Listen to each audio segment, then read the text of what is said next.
नमस्कार. कोरोनाच्या पार्श्वभूमीवर देशाची पूर्ण अर्थव्यवस्था एका वेगळ्या टप्प्यावर येऊन पोहोचली आहे. याचे नेमके परिणाम काय होणार आहेत आणि यातनं बाहेर कसं पडायचं हा प्रश्न आपल्या सर्वांसमोर आहे. म्हणूनच आज प्रजापत्रमध्ये याची चर्चा करण्यासाठी अर्थतज्ञ अजितजी अभ्यंकर आपल्या सोबत आहे. अजितजी नमस्कार. नमस्कार. आज आपण पाहतोय की कोरोनामुळं जवळपास अर्थचक्र थांबल्यात जमाय, पण ही सुरुवात नेमकी आजची नाहीये. तर आता प्रश्न असा आहे की कोरोना पूर्वीचं नेमकं चित्र काय होतं, आपण काय सांगाल? बघा, जेव्हा कोरोनाचे सगळे आपत्ती आणि लॉकडाऊन सुरू झाला त्याच्या आधी जवळजवळ एक वर्षभर आपण आर्थिक मंदीचा अतिशय तीव्र अनुभव घ्यायला सुरुवात केलेली होती. आणि आपल्याला असेल आता कोरोनामुळे असं झालं की आठवत असेल असं म्हणावं लागतंय 4 महिन्यापूर्वीच्या घटनांना सुद्धा. तर आपल्याला सगळ्यांनाच आठवत आहे की इंडस्ट्री मधलं उत्पादन जे आहे, मॅन्युफॅक्चरिंग सेक्टर जो आहे, त्याचं उत्पादन वाढायच्या ऐवजी स्थिर आणि काही क्षेत्रामध्ये तर ते नकारात्मक निगेटिव्ह मध्ये चाललेलं होतं. आणि एकंदरच रोजगारामधली वाढ ही कमी होऊन बेरोजगारीमध्ये प्रचंड मोठ्या प्रमाणात वाढ होत होती. आणि हे चित्र जवळजवळ त्याच्या आधी म्हणजे कोरोनाच्या आपत्तीच्या आधी एक वर्ष आपण पाहत होतो. आणि त्याच्यामुळे सरकारही थोडंसं आतून घाबरलेलं होतं. आणि काही प्रमाणामध्ये या अर्थसंकल्पामध्ये जे काही मेजर्स घेतली गेली किंवा घेतली जायला हवी होती त्या बाबतीत सुद्धा चर्चा करताना या मुद्द्याचा उल्लेख सातत्याने होत होता. त्याच्यामुळे तुमचा जर जो पहिला प्रश्न आहे की कोरोनाच्या आधीची परिस्थिती ही आर्थिक मंदीची होती आणि त्याच्यावरती आवश्यक उपाययोजना जी आवश्यक होती ती सरकारने केली नाही असं माझं म्हणणं आहे त्यावेळेला. असो, पण आता कोरोनाच्या नंतर आता सगळी समीकरणं बदललेली आहेत आणि पुन्हा एकदा नव्याने आपल्याला सुरुवात करावी लागणार आहे, याच्यात काही शंका नाही. नेमकं आता कोरोनाच्या अगोदर जी परिस्थिती होती तर नेमकं कुठल्या गोष्टी करणं अपेक्षित होतं? नाही, आता कोरोनाच्या आधीची परिस्थिती होती, मगाशी मी सांगितलं की आर्थिक मंदीच्या दिशेने आपली अगदी वाटचाल सुरू होती. आता आर्थिक मंदी तांत्रिकदृष्ट्या त्याला म्हणता येत नाही, कारण आर्थिक मंदी येण्यासाठी 3 क्वार्टर्स मध्ये सतत ही जर तुमची ग्रोथ जी आहे ती निगेटिव्ह मध्ये तर मग त्याला आर्थिक मंदी असं म्हणतात. परंतु त्या दिशेने म्हणजे कमी कमी वाढीचा वेग हा मंदावत होता. या अर्थाने स्लोडाऊन, इकॉनॉमिक स्लोडाऊन हा नक्की होता. आणि बेरोजगारीमध्ये तर प्रचंड वाढत होती. सर्वसाधारण दर हा 8.5% पोहोचलेला होता. त्याच्यामुळे या परिस्थितीमध्ये या कोरोनाच्यामुळे अभूतपूर्व अशी भर पडलेली आहे. म्हणजे आर्थिक मंदीची तुलना जर आता जी काय मंदी होणार आहे आता आणि याच्या पुढच्या काळात ती आपण अनुभवणार आहोत, त्याची तुलना करायचीच झाली तर 1930च्या मंदीशी करावी लागेल. आणि 2008 मध्ये वगैरे जे झालं फायनान्शियल क्रायसिस, तो अगदीच त्याच्यासमोर किरकोळ ठरेल. त्या अगदीच छुटपुट म्हणता येईल अशा प्रकारचं वर्णन त्याचं करावं. इतकीही भयानक अशा प्रकारची म्हणजे जागतिक पातळीवरची आणि भारतातली सुद्धा ही असणार आहे, याच्याबद्दल कुठल्याच प्रकारची शंका नाहीये. एकीकडे आपण अगोदरच आर्थिक मंदीच्या पातळीवर म्हणजे उंबरठ्यावर उभे होतो किंवा त्यातनं वाटचाल करत होतो आणि त्यात पुन्हा कोरोनाचं संकट म्हणजे तब्बल आज 60 दिवसाचा लॉकडाऊन झाला. कोणत्याही देशासाठी एवढे दिवस अर्थव्यवस्था बंद राहणं फार घातक असतं. तर आता नेमकं काय चित्र निर्माण झालंय देशात? आता चित्र असं निर्माण झालेलं आहे की लॉकडाऊन तुम्ही जे म्हणाला ते बरोबर आहे. अर्थचक्र जे आहे हे पूर्णपणाने स्टँड स्टील अशा अवस्थेमध्ये आहे. आणि याचे जे परिणाम असतात ते परिणाम आता कसे होतात त्याचं आपण एक त्याच्यातून कुठलं चक्र सुरू होतं, नवीन चक्र सुरू होतं, निगेटिव्ह चक्र सुरू होतं, उलटून जाणारं अर्थचक्र कसं सुरू होतं आता आपल्याला पाहिजे. म्हणजे फक्त अर्थचक्र आता स्थिर आहे एवढाच मुद्दा नाही, ते आता उलट्या दिशेने जाण्याची खूप दाट शक्यता आहे. तर ती उलटी दिशा म्हणजे काय लक्षात घ्या. आपण भांडवलशाही अर्थव्यवस्थेमध्ये आहोत हे आता आपण गृहीत धरलेलं आहे. आता अशा अर्थव्यवस्थेमध्ये सगळं जे उत्पादन होतं ते मुख्यतः म्हणजे सरकारी क्षेत्राचा काही थोडा अपवाद वगळला तर सगळं मुख्य उत्पादन हे नफ्यासाठी होतं. आता नफ्यासाठी उत्पादन होतं याचा अर्थ बाजारामध्ये जो माल खपेल, ज्याला मागणी असेल त्याचंच उत्पादन होणार. आता बाजारामध्ये मागणी कशाला असणार तर बाजारामध्ये मागणी करण्यासाठी ग्राहक आले पाहिजेत. म्हणजे ग्राहकांना त्या वस्तूची गरज असली पाहिजे एवढंच फक्त असून चालत नाही, तर ग्राहकांच्या खिशात त्याच्यासाठी पैसा असला पाहिजे, खरेदी शक्ती असली पाहिजे. मग ती खरेदी शक्ती असण्यासाठी त्या ग्राहकांना उत्पन्न असलं पाहिजे काहीतरी. मग त्या ग्राहकांना उत्पन्न असण्यासाठी रोजगार असला पाहिजे. म्हणजेच रोजगार आता काय झालेलं आहे की रोजगार बंद झालेला आहे, उत्पादन बंद झालंय, रोजगार बंद झालाय. आता हे रोजगार बंद झाल्यामुळे आता जे कोट्यावधी मजूर आहेत त्यांचा 12 कोटी लोकांचा रोजगार संपूर्णपणे गेलेला आहे या क्षणी. त्यांच्या देशात एक पैसा नाही, त्यांना रेशन घ्यायला पण पैसे नाही, तशी परिस्थिती आहे. आता हे लोक बाजारात जाऊन काय खरेदी करायचं? उलट त्यांनी कर्ज काढलेले जर कुठे इकडे तिकडे काय असतील तर त्यांची बचत जी काय थोडीफार असेल असं चुकून त्यांनी ती वापरलेली आहे. त्यामुळे आता बाजारामधली मागणी नाही म्हणून रोजगार नाही म्हणून त्याचे उलटे म्हणजे हे चक्र दुष्ट चक्र आहे. आता त्याच्यामुळे उत्पादन नाही, त्याच्यामुळे अजून रोजगार जाणार, अजून उत्पन्न जाणार, अजून मागणी कमी होणार. म्हणजे आता हे चक्र आता उलट्या दिशेने फिरणार आहे. हे अपरिहार्य आहे. कुठल्याही देशामध्ये एकदा मंदी किंवा स्लोडाऊन सुरू झाला की तो स्थिर कधी राहत नाही. भांडवलशाही अर्थव्यवस्थेचं एक लक्षण आहे, एक महत्वाचं लक्षण किंवा वैशिष्ट्य असं की ती कधी स्थिर राहत नाही. एकतर ती पुढे जाईल किंवा मागे जाईल, ती एका जागी कधी उभी राहू शकत नाही. त्याच्यामुळे आता ती स्थिर आहे, तर स्थिर म्हणजे आपल्याला वाटते ती स्थिर आहे, ती स्थिर नाही, ती आता निगेटिव्ह मध्ये चाललेली, रिव्हर्स मध्ये चाललेली. त्यामुळे आता हा रिव्हर्स जो कालावधी आहे हा रिव्हर्सलचा कालावधी आहे आणि त्याच्यामधून अतिशय विचारपूर्वक, अतिशय योजनापूर्वक आणि त्यामध्ये अर्थातच सरकारने पुढाकार घ्यायला पाहिजे. तर अशी जर उपाययोजना केली तरच आपण त्यातून बाहेर जाऊ शकतो, नाही तर त्याचे खूप मोठे सामाजिक परिणाम आपल्याला बराच काळ सोसावे लागतील, यात कुठली शंका नाही. आपण एकीकडे असं म्हणतोय सर की याच्यामध्ये रोजगार बुडालेला आहे, नवीन रोजगार मिळण्याची शक्यता कमी आहे आणि मधल्या काळात सुरुवातीला केंद्र सरकारने आदेश दिले होते की कोरोनाचा काळ आहे त्यामुळे तुम्ही कामावर नसाल तरी वेजेस द्या. पण त्यानंतर जेव्हा काही कंपन्यांनी नो वर्क नो वेजची भूमिका घेतली आणि सेंट्रल गव्हर्नमेंटनं आपलाच निर्णय पाठीमागे घेतला, त्याचे काय परिणाम? म्हणजे मग एकीकडे हे सगळं आपण निगेटिव्ह चक्र चालत असताना पुन्हा हा जो निर्णय झालाय त्याचं काय होईल? बघा, ज्या वेळेला सरकारने हा निर्णय घेतला सुरुवातीलाच, म्हणजे ज्या वेळेला हा लॉकडाऊन जाहीर झाला त्यावेळेला नॅशनल डिझास्टर मॅनेजमेंट अथॉरिटी, त्या अथॉरिटीकडून असा निर्णय जाहीर केला गेला की आता या बंद काळामध्ये जे कामगारांचे पगार आहेत, कर्मचाऱ्यांचे पगार, त्याच्यामध्ये कुठली कपात होता कामा नये आणि ते पूर्ण पगार याचे द्यायला पाहिजेत. आता हा औद्योगिक विवाद कायदा जो आहे त्या औद्योगिक विवाद कायद्यामध्ये अशा तरतुदी नाही, अशा प्रकारची तरतूद नाही की तुम्हाला काम दिलेलं नाही तरी तुम्हाला पूर्ण पगार द्यायला पाहिजे, अशी तरतूद औद्योगिक विवाद कायद्यात नाही. किंवा औद्योगिक विवाद कायद्यामध्ये अशा प्रकारच्या परिस्थितीची जी काही कल्पना केलेली आहे त्यावेळेला भारतात तुम्ही ले ऑफ देऊ शकता, परंतु त्यावेळेला 50% वेजेस मिळतात. आता त्यांनी 100% वेजेस देण्याचा आदेश केला आणि तो योग्यच होता, परंतु त्याला सुप्रीम कोर्टामध्ये चॅलेंज केलं गेलेलं आहे आणि सुप्रीम कोर्टामध्ये चॅलेंज केल्यानंतर अजूनही सुप्रीम कोर्टाने त्याच्याबद्दल तो आदेश स्थगित करणारा निकाल अजून दिलेला नाही. परंतु दरम्यानच्या काळात अशा प्रकारचा निकाल आपल्या विरोधात जाऊ शकतो याचा अंदाज घेऊन म्हणा किंवा सरकारने आता हे उद्योगपतींचं प्रेशर फार त्यांच्यावरती आलेलं असेल या कारणामुळे बहुधा जास्ती त्याने असा निर्णय आता जाहीर केलेला आहे की 18 मे नंतर या प्रकारची सॅलरी किंवा हे वेतन देण्याचं जे बंधन आहे ते राहणार नाही. म्हणजे 18 मे पर्यंतच ते बंधनकारक होतं असं ते स्वतःच्या आदेशाबद्दल आता म्हणतात आणि त्यांचा आदेश आता त्याचा कार्यकाल थांबवलेला आहे. आता तो पूर्वलक्षी प्रभावाने थांबवलेला नाही, म्हणजे आतापर्यंत जे द्यायला सांगितलं होतं ते त्यांनी रद्द केलेलं आहे असा त्याचा अर्थ नाही. ते सर्वोच्च न्यायालय करूही शकतं पण सर्वोच्च न्यायालयाला ते अधिकार आहेत आणि त्याच्यासाठीच ती याचिका तिथं प्रलंबित आहेत. सर्वोच्च न्यायालय काय करेल सांगता येत नाही, परंतु सरकारचा इरादा आता याच्या पुढे आम्ही अशा प्रकारची काही तरतूद किंवा अशा प्रकारचा आदेश सूचना ही देणार नाही, अगदी स्पष्ट आहे. आणि याचा परिणाम काय होणार आहे ते लक्षात घ्या. आता सरकारने पहिला आदेश काढला म्हणून काय सगळ्या मालकांनी कामगारांना पगार दिला होता असं काही नाही. मी स्वतः कामगार संघटनेचं काम करतो. अनेक ठिकाणी 50%, काही ठिकाणी असंघटित आहेत त्यांना तर काहीच नाही. कंत्राटी कामगार अगदी मोठ्या कंपन्यातले जे आहेत त्या ठिकाणी त्यांना वेतन दिलं गेलं, परंतु 99% ठिकाणी ते दिलं गेलेलं नाही. तर दिलं गेलं तर काही ऍडव्हान्स दिला गेलेला आहे, सर्वसाधारणतः हे वेतन दिलं गेलेलं नाही.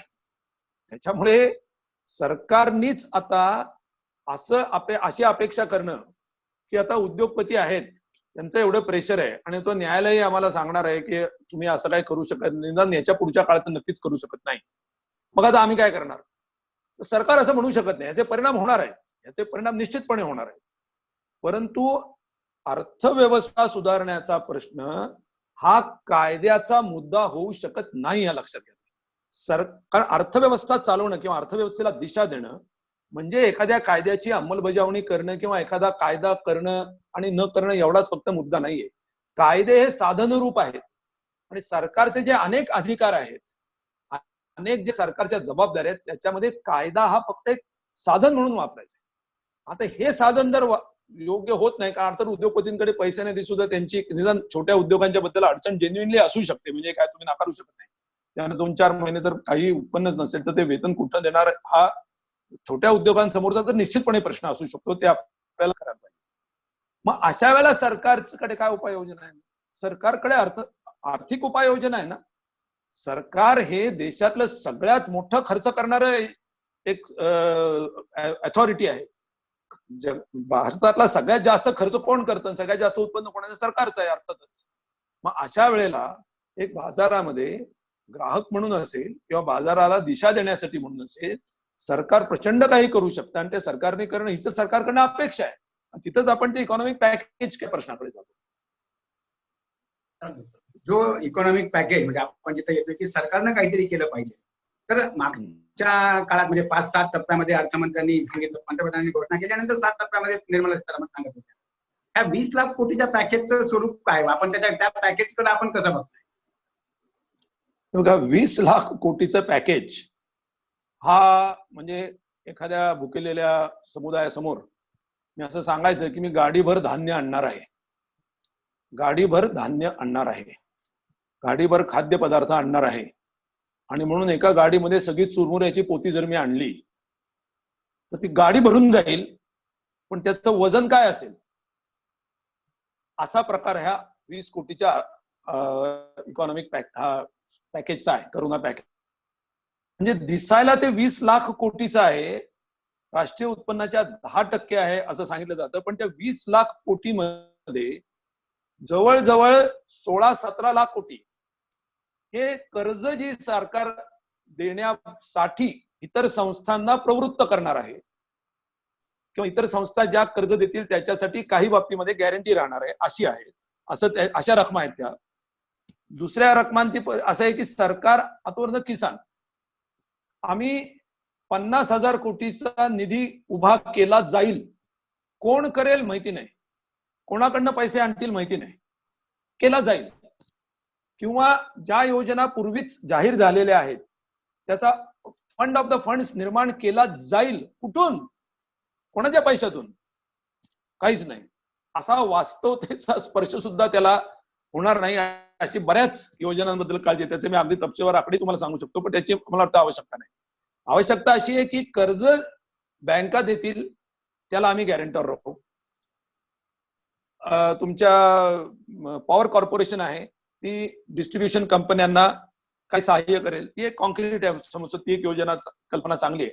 परंतु अशा काही थोड्या जर सोडल्या तर बाकी सगळ्या ठिकाणी कर्ज आणि सरकारने हमी राहणं याच प्रकारचं ते पॅकेज आहे. आता कोणी म्हणेल की आहे ना, याच्यातून लोकांच्या हातात पैसे येतील आणि लोक ते खर्च करतील, याच्यातून मागणी वाढणार नाही का? तर हाच इथं मुद्दा आहे.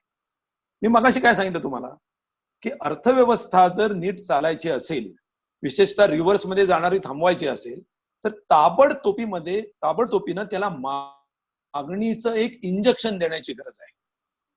आता तुम्ही मागणीचं इंजेक्शन देण्याच्या ऐवजी तुम्ही सांगताय की आता येत्या काळामध्ये तुझी दिनचर्या आपण सुधारूया, आजारी पेशंटला सांगताय, तुझं आरोग्य चांगलं राहील याच्यासाठीच्या उपाययोजना ज्या आहेत त्या उपाययोजना आपण आता वेगवेगळ्या करू. तू आता व्यायाम इकडं तर असं खात जा, असं पित जा, त्याच्यासाठी जरा आम्ही सगळ्या उपाययोजना करतो. अरे आज त्याची गरज आहे. त्याच्या शरीरातले हिमोग्लोबिन गेलेले खाली 9 वरती गेले ते 15 वरती असायला पाहिजे.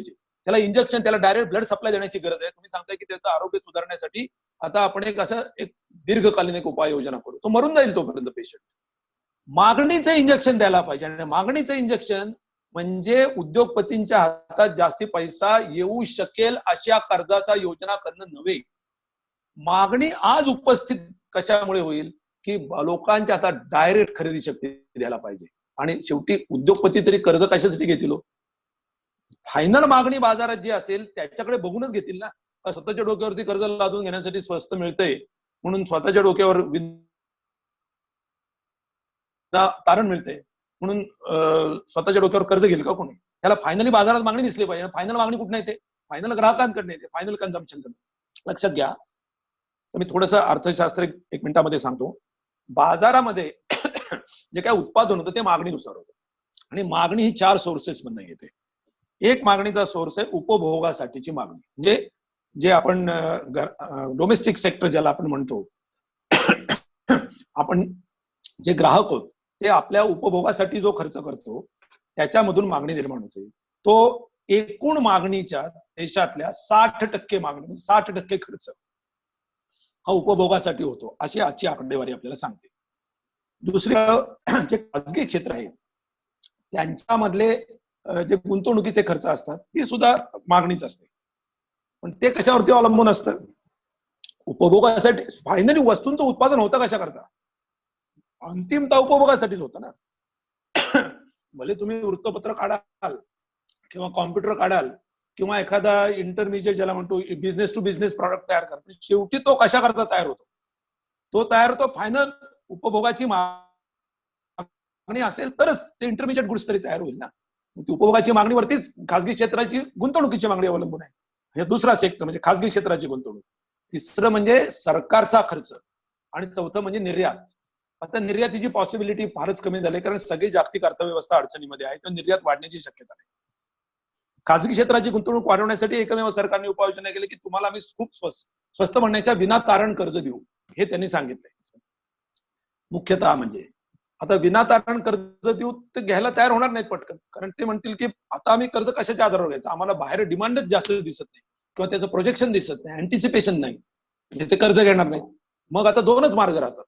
एक मार्ग निर्यात गेली, खाजगी क्षेत्रातली गुंतवणूक स्वतःहून करण्याची, कर्ज दिली तरी करण्याची शक्यता कमी किंवा कमी प्रमाणात होईल. मग दोनच मार्ग राहतात. एक मार्ग प्रत्यक्ष सरकारने स्वतः खर्च करणं, गुंतवणूक करणं असेल, आणि दुसरं सरकारने स्वतःच्याच पैशातून म्हणजे स्वतःच्या खर्चातून लोकांच्या हातात डायरेक्ट इन्कम ट्रान्सफर करणं, म्हणजे युनिव्हर्सल बेसिक इन्कम या नावाने म्हणा किंवा डायरेक्ट लोकांच्या अकाउंटमध्ये पैसे देणं. हे दोनच मार्ग उरतात. हा दुसरा मार्ग सुद्धा म्हणजे सरकारच्या खर्चाशीच निगडीत आहे. हे दोन मार्ग आहेत. या 20 लाख कोटी पैकी लक्षात घ्या, आपण सगळेजण नीट हा आकडा लक्षात घेऊया. सरकारचा स्वतःचा खर्च, स्वतःच्या तिजोरीतून होणारा खर्च, अगदी कर्जाला तारण राहिले, त्याच्यातली काही बुडतील, त्याच्यासाठी सरकारला पुन्हा पैसे द्यायला दिले, सगळं जरी गृहीत धरलं तरी अर्थतज्ञांच्या विश्लेषणानुसार या 20 लाख कोटी पैकी 2 म्हणजे 10% जे आहे त्याच्यापैकी 2% जेमतेम राष्ट्रीय उत्पन्नाच्या हे सरकारचे स्वतःचे खर्च होणार आहे. म्हणजे फार तर तुम्ही 3.5-4 लाख कोटी हे सगळे मिळून 20 लाख कोटी पैकी हे एवढेच खर्च होणार आहेत. यापेक्षा जास्ती खर्च हा सरकारचा होणार नाही. अगदी याच्या पुढचं प्रोजेक्शन काढलं तरी इमिजिएटली तर नाहीच होणार, पण पुढचं प्रोजेक्शन काढलं तरी होणार नाही. तेव्हा हा जो इकॉनॉमिक पॅकेज जे आहे हे चुरमुऱ्याचं पोतं आहे, जेव्हा तुम्ही अपेक्षा करताय तांदूळाच्या पोत्याची, आणि त्याच्यात पुन्हा गारगोट्या घातल्यात खासगीकरणाचा संपूर्ण कार्यक्रम, त्याचा याच्याशी काही संबंध नाहीये. आता स्पेस सेक्टरमध्ये आणि संरक्षण उत्पादनामध्ये आणि आण्विक क्षेत्रामध्ये सुद्धा आम्ही खासगी क्षेत्राला परवानगी देऊ आणि प्रत्येक क्षेत्रात फक्त अधिकाधिक 4 आणि कमीत कमी 1 सार्वजनिक क्षेत्रातली संस्था असेल, हे धोरण जाहीर करण्याचा आणि या पॅकेजचा खरं म्हणजे काय संबंध आहे? पण धूम घेतलंय, ज्याला म्हणतो आपण की आता कोरोनाचा संबंध एवढाच आहे की आता काय लोक विरोध करू शकत नाहीत, त्यामुळे आता काय करायचं ते करून घ्या. ही अतिशय खेदाची बाब आहे. मग हे जे आपण म्हणतोय किंवा हे मागणीचं इंजेक्शन आहे, सरकार का टाळतंय? म्हणजे सरकारकडे खरोखरच परिस्थिती नाही म्हणून टाळतंय का त्यांना याच्यामधलं कळत नाहीये? काय तुम्हाला काय वाटतं? याचं कारण माझ्या मते 2 कारण आहे त्याची. एक कारण असं आहे की सरकार हे या सगळ्याकडे एक दीर्घकालीन दृष्टीने बघते आणि ती दीर्घदृष्टी चुकीची आहे. दीर्घकालीन दृष्टीने बघायला पाहिजे हे मलाही मान्य आहे, परंतु दीर्घकालीन दृष्टीमध्येच गफलत आहे. त्यांची दीर्घकालीन दृष्टी अशी आहे की या सगळ्या उपाययोजनांमधून खाजगी उद्योग आणि उद्योगपती यांना अनुकूल अशी अर्थव्यवस्थेची दिशा राहिली पाहिजे. कारण सरकारने जर याच्यामध्ये पुढाकार घ्यायची भूमिका घेतली स्वतः खर्च करून, तर याची दिशा जी आहे ही दिशा लेफ्ट ऑफ द सेंटर ज्याला आपण म्हणतो अशा दिशेने जाईल, आणि ही त्यांना ठेवायची नाहीये. कारण का नाही ठेवायची? कारण तसं जर ठेवायचं सरकारी खर्च मग करत राहावा लागेल. सरकारी खर्च जर करता यायला लागला तर त्याच्यासाठी सरकारला आपले जे कर आहेत त्या करांमध्ये प्रत्यक्ष करांमध्ये वाढ करायला लागेल. कारण अप्रत्यक्ष करांमध्ये जर वाढ केली तर वस्तूंच्या किमती वाढतील. वस्तूंच्या किमती वाढल्या तरी आर्थिक मंदी जी निर्माण होणार आहे ती अधिक वाढेल, लोकांची मागणी अजून कमी होईल. तसं तर करता येत नाही. मग कर आणायचे कुठनं? एक तर कर्ज काढायची किंवा कर काढायची. आता कर्ज काढायला पण मर्यादा असतात, त्याच्यामुळे कर हे कुठले कर राहतात मग? तर प्रत्यक्ष कर म्हणजे कॉर्पोरेट टॅक्स किंवा इन्कम टॅक्स. आता इन्कम टॅक्स जे जास्ती भरतात त्यांच्याकडून अधिक प्रमाणात कर घेणं म्हणजे साहेबांना दुखावणं आहे. आता सरकारने जर असं ठरवलं असेल की बाबा वरच्या वर्गाचे हितसंबंध हे जास्ती आम्हाला जपायचे आहेत, तर ते या वर्गाला नाखुश करण्याचं पाप कधीच करणार नाहीत. तेव्हा हे एक त्यांचा चॉईस आहे तो. दुसरं असं की त्यांना असं वाटतंय की डेफिसिट फायनान्सिंग करावं लागेल, ते सगळ्याच जगाला करावं लागणार, त्याच्यात काय भारतालाच करावं लागेल असं नाही. ते डेफिसिट फायनान्सिंग म्हणजे एकतर कर्ज घ्यावी लागतील किंवा मॉनिटायझेशन म्हणजे चक्क नोटा छापाव्या लागतील, रिझर्व्ह बँकेकडनं कर्ज घ्यावी लागतील. दोन्ही ठिकाणी डेफिसिट फायनान्सिंग आणि इन्फ्लेशनचा धोका आहे, चलनवाढ होण्याचा धोका आहे. चलनवाढ झालं तर इंटरनॅशनल रेटिंग तुमचा कमी होतो. इंटरनॅशनल रेटिंग कमी झालं तर तुमचा फॉरेन एक्सचेंजचा जो रेट आहे म्हणजे रुपया आणि आंतरराष्ट्रीय चलन यांचा जो विनिमयाचा दर आहे, तो विनिमयाच्या दरामध्ये थोडीशी घट म्हणजे आपल्याला प्रतिकूल अशी घट होऊ शकते. आपल्याला प्रतिकूल अशी घट झाली तर मग भारतामध्ये स्टॉक मार्केटवरती जे भांडवल येतं, मग ते जे सगळे हितसंबंध आहेत ते हितसंबंध त्याचा देशाच्या हितसंबंधांशी माझ्या दृष्टीने फारसा संबंध नाही, एका मर्यादेपर्यंत ते असले तर त्याचं ती दृष्टी सरकारची जास्ती आहे. आणि म्हणून सरकार स्वतः खर्च करू इच्छित नाहीये आणि सरकारला हे नुसतं असं इकडचे पैसे तिकडे दिले, तिकडचे तिकडे दिले एवढंच फक्त करायचं. म्हणजे आपण आणि असं बाय द वे नाही नाही एक गोष्ट स्पष्ट करतो. मी जेव्हा हे म्हणतो सरकारने इतके पैसे खर्च करावे, तर मी तुम्हाला अगदी एक्झॅक्टली आकडा सांगतो की कारण हे असा हवेत बोलण्यात काय अर्थ नाही. मी ह्याच्याबद्दल एक स्वतंत्रपणे सर्व आकडेवारी काढलेली आहे. ते आता मुलाखतीमध्ये सांगणं म्हणजे तो एक अर्थशास्त्राचा तास म्हणून त्याच्यात मी फार जात नाही खोलात. मी एवढं सांगतो की सरकारने साधारणपणे प्रत्यक्षतः लोकांच्या हातामध्ये 2 लाख कोटी रुपये द्यायला पाहिजे असं माझं म्हणणं आहे. एक राष्ट्रीय पातळीवरती शहरी भागासाठी आणि ग्रामीण भागासाठी आहेच रोजगार हमी, त्याच्यामध्ये फक्त थोडीच वाढ केलेली आहे, 40,000 कोटी फक्त जास्त दिले. माझं असं म्हणणं आहे की राष्ट्रीय पातळीवरच्या रोजगार हमी योजनेची निर्मिती करून मनरेगाच्या सोबत म्हणजे शहरी भागासाठी सहित त्याच्यासाठी सरकारने 3 लाख कोटी रुपयाची तरतूद केली पाहिजे. आणि प्रत्यक्ष आज शेतकरी आणि आता त्यांची कर्जमाफी तर करावीच लागणार आहे तुम्हाला. 2 लाख कोटी रुपयाची कर्जमाफी शेतकऱ्यांची केली पाहिजे अशी माझी मागणी आहे. आणि साधारणपणे 1.5 लाख कोटी रुपये जे छोटे उद्योग आहेत त्यांना इंटरेस्ट सबसिडी ज्याला आपण म्हणतो अशी देऊन हा टोटल आकडा मी जो काढलेला आहे तो साधारण 10 ते 12 लाख कोटी रुपये सरकारला याच्यामध्ये पॅकेज करावं लागेल. ते सरकार 20 लाख कोटीचं सांगते, असं बोगस पॅकेज नाहीये. ही रक्कम मी निम्मीच सांगतोय म्हणजे सरकारने स्वतः खर्च करायची रक्कम सांगतोय. तर हे पैसे आणायचे कुठनं? तर त्यासाठी वेल्थ टॅक्स जो 2-4 वर्षापूर्वी रद्द केला तो पुन्हा सुरू केला पाहिजे. 1,45,000 कोटी रुपयाच्या सवलती निर्मला सीतारामन यांनी मागच्या ऑगस्टमध्ये काही कारण नसताना जाहीर केल्या, त्या सवलती रद्द केल्या पाहिजेत. कॉर्पोरेट टॅक्सेसवरच्या 2 आणि स्टॉक मार्केटवरती जे प्रचंड म्हणजे अतिप्रचंड सट्टेबाजी होते त्यातला जो सट्टेबाजाचा जो सेक्शन आहे त्याच्यावरचा जो टॅक्स आहे हा टॅक्स वाढवला पाहिजे की ज्याचा सट्टेबाजीचा देशाला काही फायदा नाही. त्याच्यामधून हे सगळे जर उपाय केले तर सरकारला 4 ते 5 लाख कोटी रुपयाचं ऍडिशनल टॅक्सेशन इन्कम होऊ शकतं आणि साधारणपणे 5 ते 6 लाख कोटी सरकार ऍडिशनल फंड म्हणजे चक्क कर्ज डेफिसिट फायनान्सिंग हे सरकार करू शकतं, कर्ज उभारू शकतं बाजारामध्ये किंवा रिझर्व्ह बँकेकडनं मॉनिटाईज करून पैसा नोटा काही प्रमाणात छापणं असं मिळून तो 10 लाख कोटीचा पॅकेज सरकारने स्वतःच्या खर्चाचा केला पाहिजे असं माझं म्हणणं आहे. आणि त्याची तपशीलवार आकडेवारी ही मी काढलेली आहे. आता ती मुलाखतीमध्ये मी ती सगळी एका तपशिलाच्या पेक्षा जास्त खोलात जाऊन सांगू शकत नाही. हे शक्य आहे, व्यवहार्य आहे. आपण असं सांगतोय की साधारणतः सरकारनं एवढं ऍक्च्युअल पॅकेज म्हणजे चुरमुऱ्याचं पोतं नसेल, खरोखर तांदळाच्या पोत्याच्या स्वरूपात ते 10 ते 12 लाख कोटी रुपये आपण द्यावेत असं आपण म्हणतो.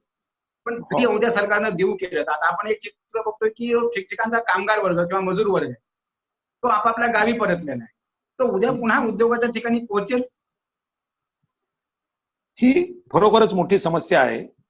कारण खरं म्हणजे जर हा लॉकडाऊन करताना थोडी जर बुद्धी वापरली असती तर अशी वेळ आली नसती.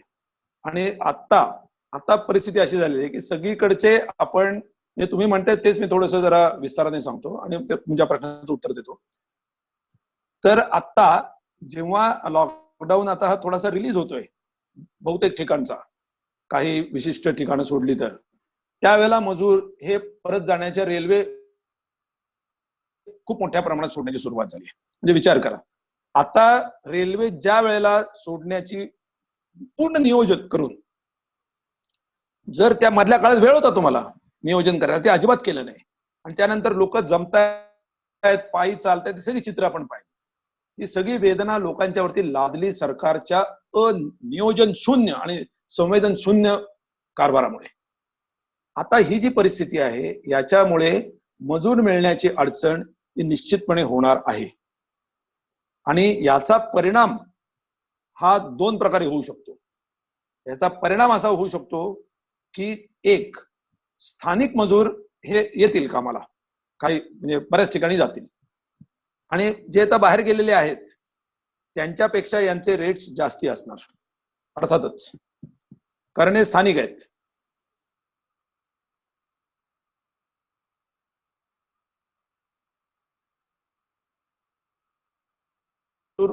हे सुद्धा येण्यासाठी प्रयत्न करतील आणि त्याच्यामधून एक विचित्र प्रकारची परिस्थिती उद्योगांमध्ये निर्माण होण्याचा मला धोका वाटतो. आणि त्यावेळेला सरकार मग नाही, कुठलाही उद्योग असो कायद्याप्रमाणेच वेतन द्यावं लागेल आणि कायद्यापेक्षा कुठलंही कमी दिलं तर आम्ही चालवून घेणार नाही अशी भूमिका घेणार नाही. कारण सरकारने आता 4 ठिकाणी काय भूमिका घेतलेली आहे ते बघा. उत्तर प्रदेश असेल, मध्य प्रदेश असेल, गुजरात आणि कर्नाटक. कामगार कायदे स्थगित करण्याचा निर्णय हा म्हणजे मला वाटतं भारताच्या इतिहासामध्ये नाही, जगाच्या इतिहासामध्ये असे निर्णय कोणी घेतले नसते.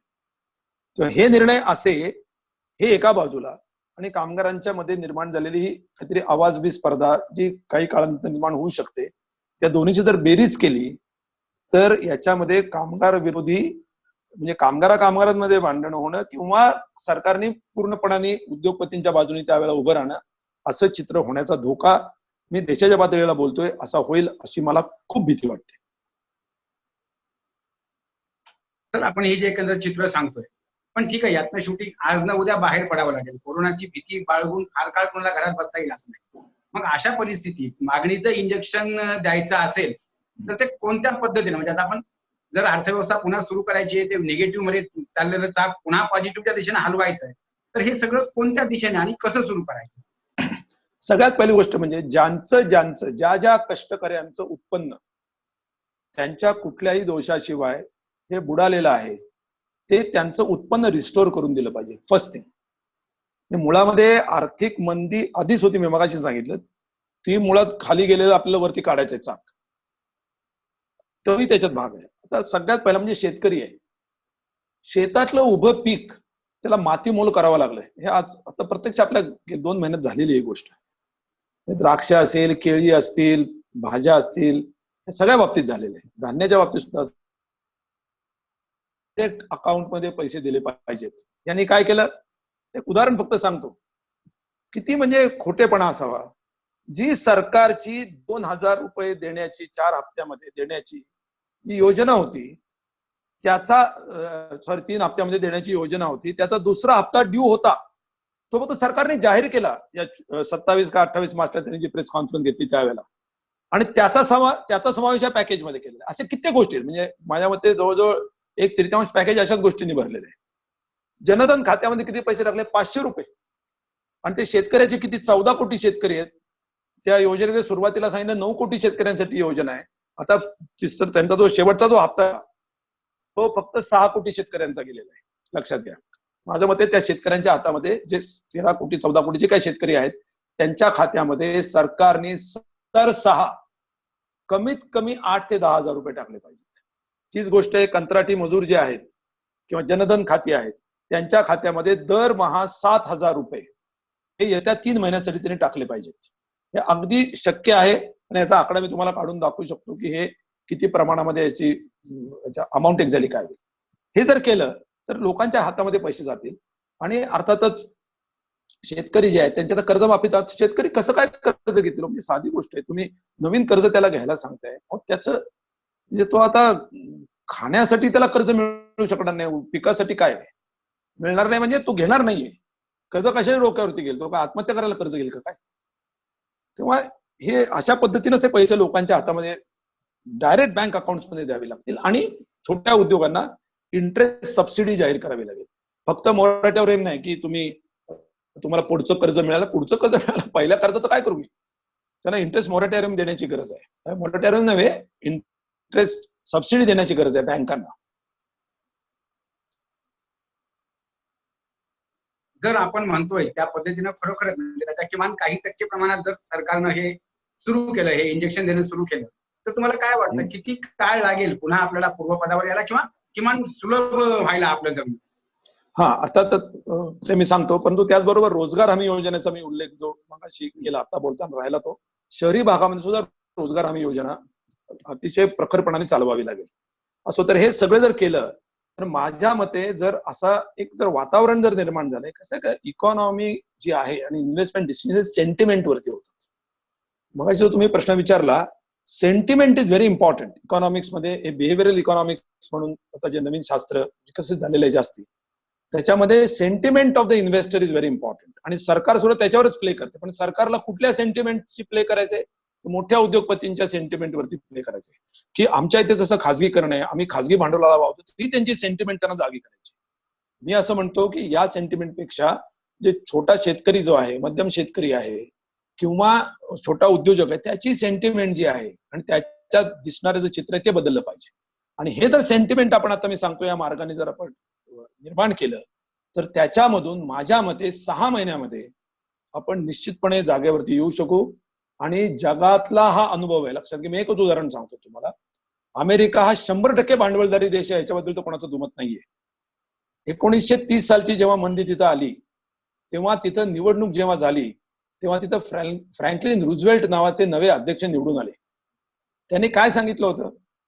त्यांनी सांगितलं होतं, आता मी एक न्यू डील जाहीर करतोय, एक नवीन संपूर्ण योजना अर्थव्यवस्थेची. आणि त्याने सांगितलं होतं की न्यू डील मध्ये आम्ही पूर्वीच्या तत्वाने जाणार नाही, अधिक आला अधिक नफा असं आमचं तत्व असणार नाही, तर ज्याला काहीच मिळत नाही त्याच्या खिशात काय जाईल अशा पद्धतीनंच आम्ही योजना जाहीर करतोय. भांडवलशाहीचे अध्यक्ष 1930 सालामध्ये बोलतायत, न्यू डील करतायत, आणि त्याच्यातून त्याने अर्थव्यवस्था ती बाहेर काढली, इतकी बाहेर काढली. आणि त्यांचे प्रसिद्ध वाक्य लक्षात घ्या, the greatest fear is the fear of the fear. भीतीची भीती म्हणजेच अँझायटी, हाच सगळ्यात मुख्य मुद्दा आहे की ज्याच्यावरती मात केली पाहिजे. आणि ही मात मी म्हणतो या पद्धतीने जर केली तर कामगारांमध्ये कॉन्फिडन्स तयार होईल, उद्योगांमध्ये कॉन्फिडन्स तयार होईल, आणि त्याच्यामधून देश या सगळ्या संकटातून मानसिकदृष्ट्या आणि आर्थिकदृष्ट्या बाहेर पडू शकेल अशी मला खात्री आहे. सर, आता हे सगळे म्हणजे आपण हे जे सगळं सांगितलं, सरकार कितपत करेल नाही करेल किंवा केव्हा करेल कुणालाच माहित नाही. पण सरकारची वाट न पाहता शेवटी जसं आपण म्हणतो की ही जी फिअर ऑफ फिअर आहे, याच्यातनं कुठेतरी बाहेर पडावं लागेल कोरोनाच्या. तर कॉमन माणसांना याच्यातनं बाहेर कसं पडावं आणि कोरोना सहित जगायला सुरुवात कसं करावं, काय सांगा? बघा, आता आर्थिकदृष्ट्या सामान्य माणसाच्या हातात करण्यासारख्या गोष्टी खरोखरच फारशा नाहीयेत. म्हणजे उपक्रमशीलता वगैरे सगळं ठीक आहे की स्थानिक शेतकऱ्यांचा माल घ्या, आपण शेतकऱ्यांची बार्गेन नको करायला, हे सगळं स्थानिक पातळीतील काय फार आपण असं म्हणू की शेतकऱ्याला जगवण्यासाठी अंतिम ग्राहक आणि शेतकरी याच्यामध्ये कमीत कमी अंतर राहील याच्यासाठी अधिकाधिक प्रयत्न करून शहरी ग्राहकांनी किंवा कुठल्याही ग्राहकांनी शेतकऱ्याशी अजिबात कुठल्याही प्रकारची घासाघीस न करता त्याला सरळ हाताने माप देऊन त्याला पण हे सामान्य लोकांना करण्यासारख्या गोष्टी अशा कमी आहेत, त्या फार जास्ती नाहीये. पण एक गोष्ट नक्की आहे, करोनाबद्दलची आहे ती म्हणजे त्या रोगाच्या विस्ताराबद्दलची. आपण हे लक्षात ठेवलं पाहिजे की आपण जे लॉकडाऊन केला ह्याच्यामुळे करोना जाणार नव्हता आणि जाणार नाहीये, याच्यात कोणाचाच काही चुकीचा मुद्दा नाहीये. आपण लॉकडाऊन जो केला फक्त स्पीड ब्रेकर होता. लक्षात घ्या, जोपर्यंत देशातल्या 60% लोकांना करोनाची या ना त्या पद्धतीने एक्सपोजर किंवा लागण होत नाही, तोपर्यंत करोनाची आपण पूर्णपणे सामना केला असं कुठलाही देश म्हणू शकत नाही. भारत नाही, फक्त कोणाला लागू आहे. प्रश्न फक्त एकाच वेळेला ती होऊ नये आणि त्यातल्या फक्त 1-2-3% लोकांना फक्त हॉस्पिटलायझेशनची गरज असते.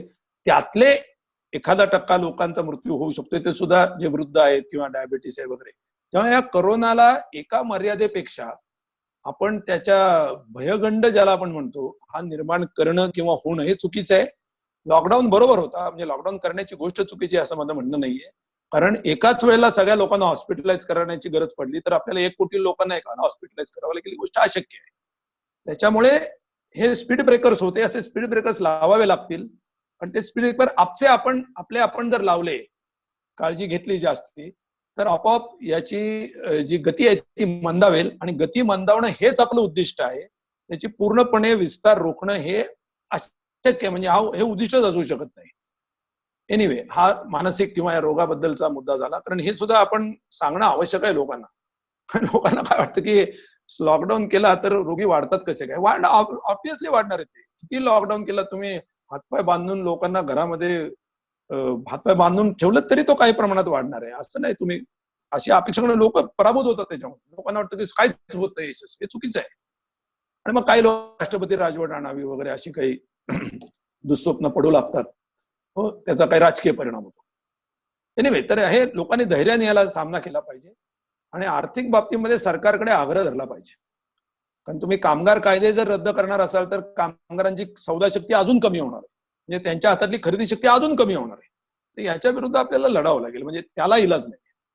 त्याच्या बाबतीमध्ये स्वाभिमानाने आपलं जे ड्यू आहे ते मागावं लागेल आपल्याला.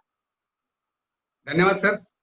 आता आपण हे चित्र पाहतोय की जर याच्यातनं बाहेर पडायचं असेल तर मागणीचं इंजेक्शन मिळालंच पाहिजे. आणि त्यासाठीच आता सर्वांना सरकारवर तो तसा दबाव आणावा लागेल, तरच आपल्याला या अर्थचक्राला पुन्हा एकदा गती देता येईल.